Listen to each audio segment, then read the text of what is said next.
కలవర సతీష్ గొప్ప బోధకుడా? నా దృష్టిలో కాదు. కలవర సతీష్ గొప్ప బోధకుడా? నా దృష్టిలో కాదు. కలవర సతీష్ గారు నా దృష్టిలో కాదు. ఎందుకంటే ఒక ఆమెని పెయిడ్ ఆర్టిస్ట్ ని పెట్టి నన్ను చాలా పచ్చిబూతులు తిట్టించాడు దశంభాగాల గురించి మాట్లాడినందుకు. అంటే ఇప్పటివరకు నేను పబ్లిక్ లో మాట్లాడలేదు, ద ఫస్ట్ టైం నేను మీకు చెప్తున్నా ఈ విషయాన్ని. ఓకే. చాలా పచ్చిబూతులు తిట్టించాడు. ఆవిడ ఎంత దారుణంగా నన్ను తిట్టిందంటే వీడియోలో చాలా భయంకరంగా తిట్టింది. తిడితే అసలు దీని వెనక ఎవరున్నారు, ఈవిడ ఎవరు, నన్ను ఎందుకు తిడుతుంది నాకు తెలీదు. నా ఫ్యామిలీని కూడా తీసుకొచ్చి తిట్టింది. ఆవిడకి ఏమీ తెలియదు నా ఫ్యామిలీ గురించి. అయినా ఇష్టం వచ్చినట్టు నా ఇంట్లో వాళ్ళ గురించి అది మాట్లాడి తిట్టింది ఆవిడ. తిట్టిన తర్వాత ఇంతకీ ఎవరున్నారు దీని వెనక నాకు అర్థం కాల. సతీష్ కుమార్ ఛానల్లో కమ్యూనిటీలో పోస్ట్ చేశారు ఈ వీడియోని. ఓకే. పోస్ట్ చేస్తే అరే అనుకునే లోపు తీసేశారు. నేను స్క్రీన్ షాట్ కొట్టాను, అది ఆ పాత మొబైల్లో ఉంటుంది, చూపిద్దాను మీకు. అది స్క్రీన్ షాట్ తీశాను నేను చాలా సంవత్సరాల కిందట, ఇది 4-5 years అవుతుంది. ఓకే. అప్పుడు తర్వాత తీసేశారు, సతీష్ కుమార్ ఛానల్లోంచి తీసేశారు, కలవరి సతీష్ కుమార్ హైదరాబాద్. తీసేస్తే ఇతనేమైనా చేయించాడా అని నాకు డౌట్ అయితే ఉండేది మనసులో. సరే ఈవిడ ఎవరైనా భవిష్యత్తులో కనబడితే ఈవిడ మాట్లాడదాం అని అనుకున్నాను. కొన్నాళ్ళ తర్వాత ఆవిడే మా మినిస్ట్రీ నెంబర్కి ఫోన్ చేసింది. పేరేది రివీల్ చేయను, నా దగ్గర ఇప్పటికీ ఆడియో రికార్డింగ్ కూడా ఉంది, ఎవిడెన్స్ ఉంది. ఎవిడెన్స్ లేకుండా నేను ఏది మాట్లాడను.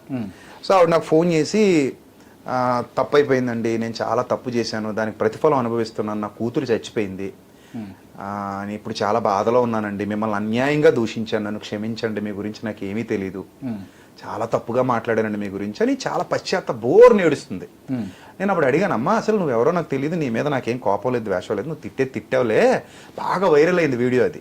ఒక ఆడావిడ నన్ను తిట్టడం అంటే మరి వైరల్ అవుతుంది కదా, భయంకరంగా తిట్టింది. మా బంధువులు కూడా నాకు వాట్సాప్ లో పంపించేవారు, ఎవర్రా నేను ఇలా తిడుతుందంటే నాకు తెలీదు అన్నయ్య, నాకు తెలియదు మామయ్య అని మా బంధువులు కూడా చెప్పేవాడు. వాళ్ళు హిందువులే. పంపించాడు, పోనీ క్యాజువల్ గా తీసుకున్నాను నేను. కొన్నాళ్ళు మా ఆవిడ ఏడ్చింది, ఎవరండి ఇలా తిడుతున్నారు, లైట్ తీసుకెళ్ళంటే పట్టించుకోకు, ఆవిడ ఎవరో మనకు తెలీదు, దానికి నువ్వు ఏడవలసిన పనే ఉంది, వదిలే అని చెప్పేసి నేను తన్ని ఓదార్చా.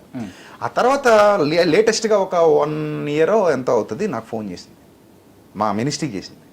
నేను పోతున్నా ఎక్కడికో మీటింగ్కి, కారులో మాట్లాడితే చెప్పింది, ఇలా జరిగిందండి, నేను అస్సలు మాట్లాడాలని అనుకోలేదు, వేరే వాళ్ళకని చెప్పి మీ గురించి నన్ను కూర్చోబెట్టి నా గురించి మాట్లాడించి మీకోసం నాకు చెడ్డగా మాట్లాడించి వీడియో పెట్టించారండి అని చెప్పింది. అప్పటి వరకు సతీష్ కుమార్ గారి మీద కొంతైనా ఒక మంచి అభిప్రాయం ఉండేది. అప్పుడు అనిపించింది ఎంత దుర్మార్గుడు ఇతను, చిచ్చి అనిపించింది అనమాట. వేస్ట్, అది తప్పు కదా అది. నేను దశంభాగాల గురించి మాట్లాడా. దశంభాగాలు అనేవి ఓల్డ్ టెస్టిమెంట్లోవి, కొత్త నిబంధన ప్రకారంగా మనం ఎవరిని ఇబ్బంది పెట్టకూడదు. ఒక చర్చి నడవాలన్నా, ఆలయం నడవాలన్నా, మసీదు నడవాలన్నా భక్తులు కానుకలు ఇవ్వాలి, లేకపోతే వ్యవస్థ నడవదు. అది ఒక మినిస్ట్రీ నిర్వహించబడాలంటే డబ్బు కావాలి, డబ్బు లేకుండా మినిస్ట్రీ నిర్వహించలేము. సో మీరు బలవంతంగా మీరు ఇంత ఇవ్వాలని అడగండి. దశంభాగాలు అనే వాటిని కొత్త నిబంధన సపోర్ట్ చేయదు. కొత్త నిబంధనలో హృదయపూర్వకంగా మనసులో నిశ్చయించుకున్నది మాత్రమే ఇవ్వాలి, ఇవ్వకూడదని నేను చెప్పలేదు. ఒక పని జరగాలి కాబట్టి, ఒక వ్యవస్థ నడవాలి కాబట్టి భక్తులు సపోర్ట్ చేయాలి, దాన్ని విశ్వసించిన వాళ్ళు. అది హృదయంలో నిశ్చయించుకున్న ప్రకారం ఇవ్వాలి. మీ కలిమిలో ఇవ్వండి, ఆ పనిని బట్టి ఇవ్వండి. ఒక ప్రోగ్రామ్ ఉంది, ఓహో ఇంత పెద్ద ప్రోగ్రామ్ జరుగుతుంది, మనం ఇవ్వాలి, ఎఫర్ట్ పెట్టాలి. లేదా మందిర నిర్మాణం జరుగుతుంది, మనం ఇవ్వాలి, మనం ఎఫర్ట్ పెట్టాలి. లేదా మీటింగ్ జరుగుతుంది, మనం ఇవ్వాలి. లేదా అన్నదానం జరుగుతుంది, మనం ఇవ్వాలి. లేదా ఎవరికో వృద్ధులకో వికలాంగులకో ఏదో చేస్తున్నారు, మనం ఇవ్వాలి. దానికి ఎంత అవుతుంది, బడ్జెట్ ఎంత, మనం ఎంత ఇస్తే బాగుంటుంది అని ఇవ్వాలి తప్ప, నీ ఆదాయంలో నుంచి నీకు తోచినంత నువ్వు నిశ్చయించుకున్నంత ఇవ్వాలి తప్ప, బలవంతంగా నువ్వు 100 సంపాదిస్తే 10 ఇవ్వాలి, 1000 సంపాదిస్తే 100 ఇవ్వాలి, 1,00,000 సంపాదిస్తే 10,000 ఇవ్వాలి అనేది తప్పు. అది లేవీయులది. కానీ ఇప్పటికీ ఈ హైదరాబాద్ లో కావచ్చు, ఆంధ్రప్రదేశ్ లో కావచ్చు, తెలంగాణలో కావచ్చు, ఎక్కడ చూసినా కూడా కొన్ని చర్చిలల్లో ఖచ్చితంగా దశంభాగాలు ఇవ్వవలసిందే. తప్పది. కొంతమంది నన్ను వ్యతిరేకిస్తారు ఈ మాట బయటకు వెళ్ళాక, బట్ ఐ డోంట్ కేర్, తప్పది. ఇప్పుడు బేదోడు ఉంటాడండి, ఎట్లా తెచ్చిస్తాడు? అదే కదా. ఇప్పుడు చర్చ్ అంటే ఏంటి, సమూహం, కుటుంబం. లేనోడికి మనం హెల్ప్ చేయాలి కదా. ఇప్పుడు నీకే ఇవ్వడం కాదు, నువ్వు కూడా లేనోడికి హెల్ప్ చేయాలి. పాత నిబంధనలు అయితే దశంభాగం తీసుకునేవాడు కూడా దశంభాగం ఇవ్వాలి.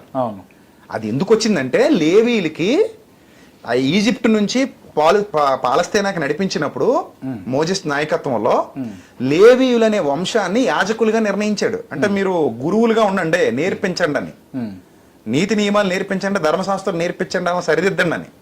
అప్పుడు మరి మేము పని పాట చేసుకోం కదా పూజారులాగే మేము భక్తి పారవశ్యంలో ఉండి భక్తులందరికీ ఉపయోగపడే గుంపులో ఉంటాం మేము పని పాట చేసుకోవడానికి కుదరదు కదా మరి ఎప్పుడు అర్చన ఆచారాదుల్లో ఈ హోమాల్లో ఉండాలి ధర్మశాస్త్రం ప్రకారంగా Okay. సేమ్ మన పురోహితులు ఎలాగైతే యజ్ఞయాగాదులు ఉంటాయో ధర్మశాస్త్రంలో కూడా యజ్ఞయాగాదులు ఉంటాయి అవన్నీ చెయ్యాలి కదా అన్నప్పుడు మరి మీకు పని పాట చేసుకోవడం కుదరదు కాబట్టి వీళ్ళు ఇచ్చే దశంభాగాలు తీసుకుని మీరు బతకండి అంటాడు.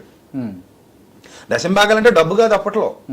గోవుల్లో 10 గొర్రెలు ఉంటే ఒక గొర్రె అతనికి, లేకపోతే పంట పొలాలు, ఆ పంట పండితే 10 బస్తాలు పండితే ఒక బస్తా ఇయ్యి, నీతో పాటు అతను బతుకుతాడు, నీకు ఎథికల్ వాల్యూస్ నేర్పిస్తూ ధర్మశాస్త్రాన్ని నేర్పిస్తూ నిన్ను మందిర సమాజం కోసం మందిర కార్యాలు నిర్వహించడానికి నిన్ను నడిపిస్తాడు, దైవ భక్తులు నడిపిస్తాడు. అందుకని నువ్వు అతను గురుదక్షిణ ఇవ్వు అన్నాడు. దాని నుంచి దీన్ని వ్యాపారం చేసుకుంటూ వచ్చారు.